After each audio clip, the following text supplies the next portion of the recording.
sou o todo-poderoso que abre caminho para o meu povo passar. Eu sou o quarto homem que Nabucodonosor pôde contemplar. Eu sou a mão misteriosa que escreveu na parede Mene, Tekel e Parsi.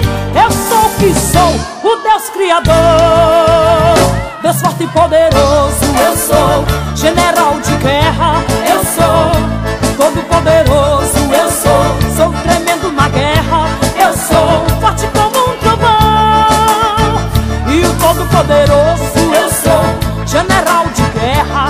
Eu sou tremendo na guerra. Eu sou forte como um trovão. Sou aquele que livrei a Daniel na cova dos leões. Sou aquele que pego o vaso quebrado e faço um vaso novo em minhas mãos. Sou a coluna de fogo que guiei o meu povo lá no deserto. Eu sou o que sou, o Deus Criador, Deus forte e poderoso. Eu sou general de guerra. Eu sou o todo-poderoso. Eu sou tremendo na guerra. Eu sou forte como um trovão e o todo-poderoso. Eu sou general de guerra. Eu sou tremendo na guerra.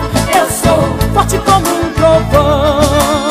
Mas as águas estão a se agitar e o varão do movimento está neste lugar.